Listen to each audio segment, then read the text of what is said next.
Hey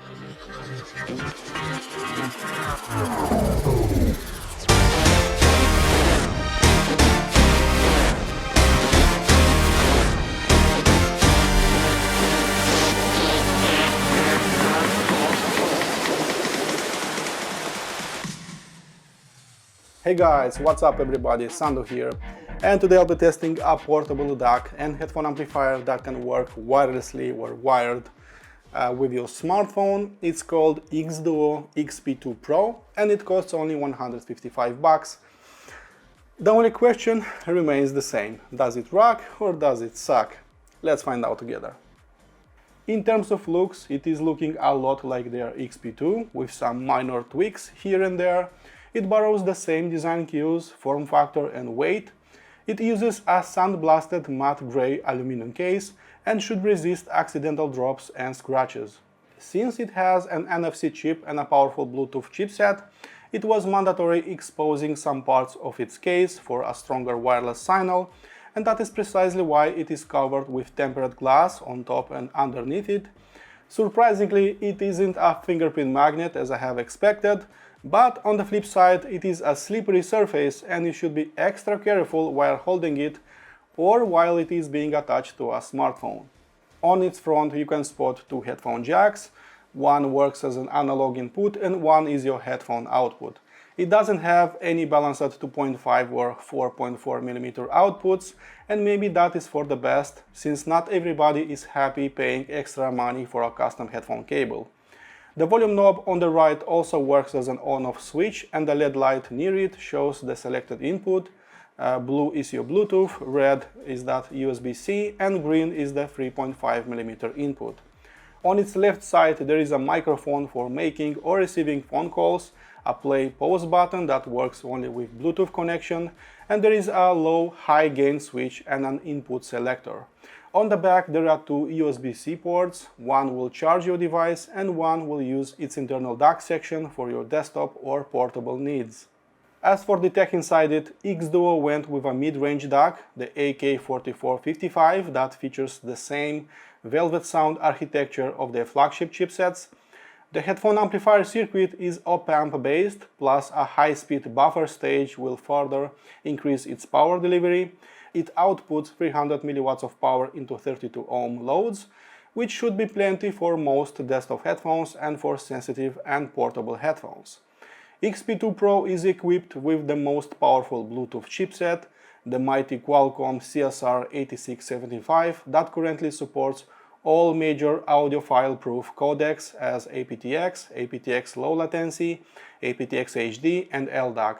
Plus, its Bluetooth version 5.0 should provide a better signal strength.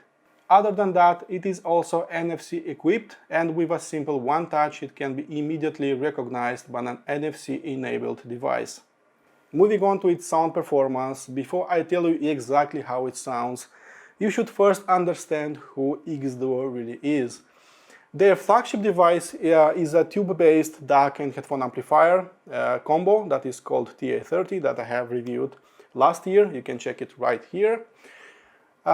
All the devices that are sitting beneath that one are also all tube or hybrid tube amplifiers, and also their portable DAC and headphone amplifier combos like XD05 Plus that I also reviewed last year also carries a warmer and a smoother tonality. So this manufacturer indeed has a house sound, so to speak, compared to others, and by that I mean a sound that focuses mostly on emotions, on guttural voices, on basically on a fuller tonality, so to speak, and XP2 Pro feels exactly the same. I've observed that it's not putting a huge accent on detail, retrieval or on transparency, but on the other hand it has some other traits, very good ones. For example, its tonal balance, I think it's spot on. Its mid-tones are simply warmer and smoother sounding. That should help your bright sounding headphones or your bright recordings. Its noise floor always stays in check, and its distortion was never a problem in my case. Clipping never occurred with my headphones, and while it might not be the best sounding portable DAC and headphone amplifier that I've tried, it managed to pull me into its musical wonderland, awaking some emotions in my music. It has a good liquidity that is binding all those notes together, so it's very good in the mid-range department, that is no secret to anyone, but less so at both ends of the spectrum, and by that I mean upper treble and sub bass. I really like the idea that I can use it wired or wireless with my phone, and in both cases it easily surpassed the hi-fi DAC inside my smartphone. As for noise floor, if I'm making a phone call via its microphone input, or if I'm putting it nearby my smartphone, the noise floor is not increasing absolutely at all, so no noises, no hisses, no crackles, no pops, exactly as it would be connected to my PC via wired connection, so that is already a very good sign. If I'm using it with high-performance planar headphones like Kenerton Wodan, like RZH Phobos or Quadira 1, again, I'm not spotting anything.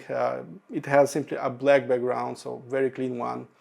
If I'm moving to over-ear portable headphones, the same story repeats itself, and all I've heard was simply a clean black background, much cleaner than that of my smartphone.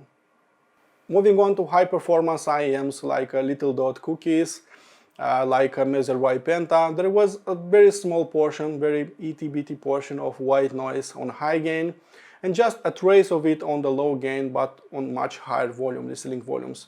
If I would move to my actual listening volumes, then I couldn't spot that noise anymore.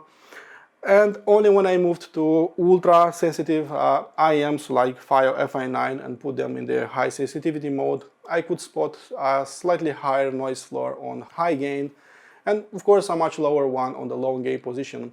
But my actual listening volumes didn't increase its noise floor, so forget about nasty pops, crackles and hisses, because that never happened. It isn't a concern to me, so it was still clean sounding, just not on the same level with pricier offerings.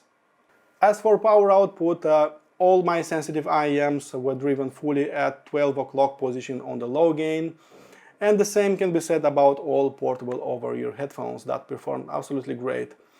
I would personally like to have a longer travel on the volume wheel, because at low listening volumes there is a little bit of channel imbalance, and also it gets way too loud, way too fast, and I need just several seconds adjusting to my actual listening level of 85 to 90 dB. I was a little bit surprised that it was able to drive portable dynamic headphones pretty easily on the low gain, like RZH Mania, Kenerton Magni and Galarhorn, and of course those two sounded like they did on desktop power. That was quite amazing. But imagine my reaction when I connected two planar-magnetic headphones like Kenerton Wodan and RZH Phobos, and at high gain at about 1 o'clock position it was already too loud for me, so I went back a notch a little bit. As you can expect, dynamics were pretty nicely, control of the drivers was also good, there was enough power to drive this at very loud levels.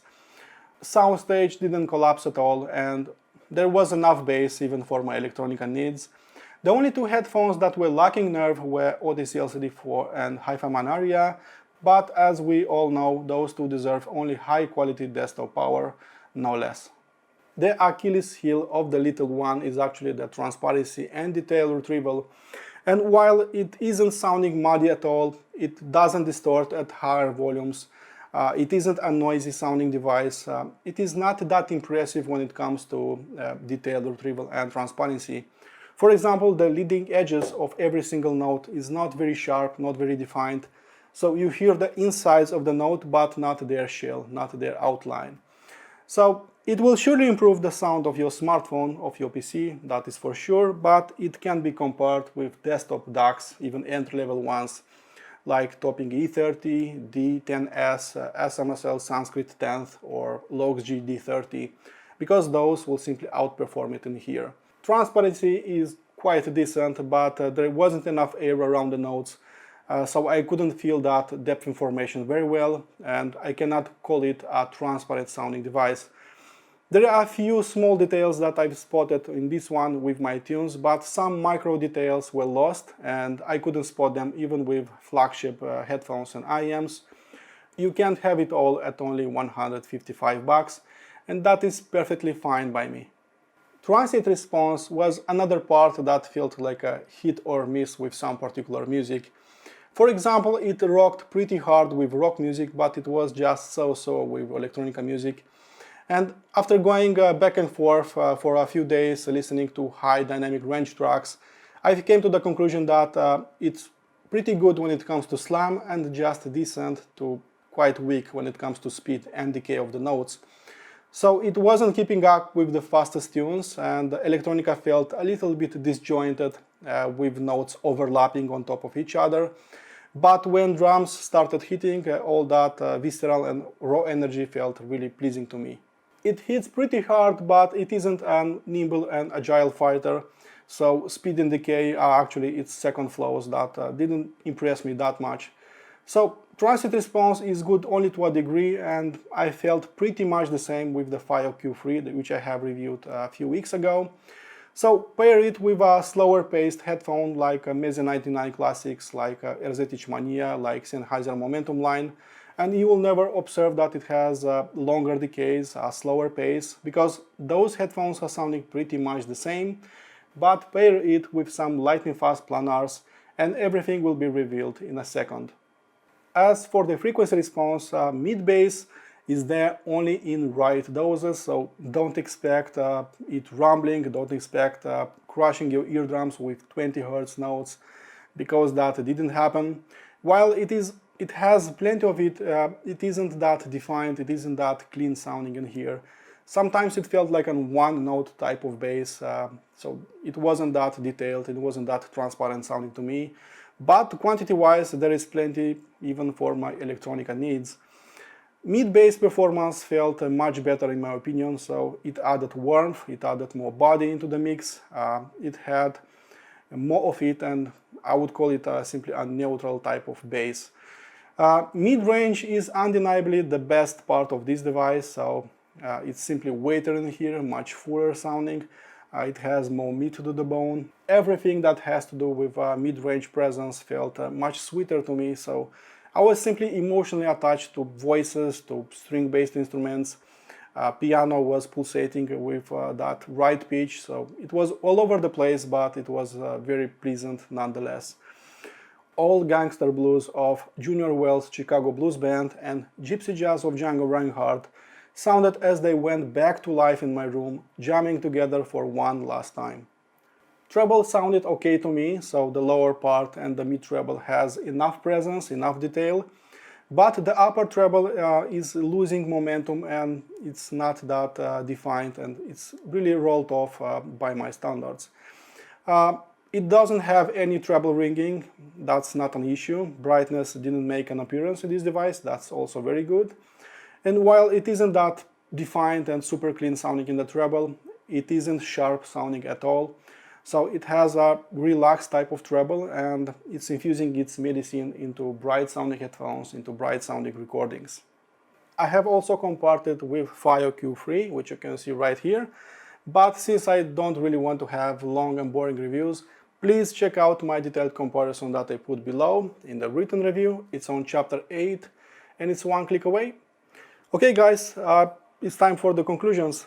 So I never tried the former XP2, but XP2 Pro is very reminiscent of everything that they have done until now.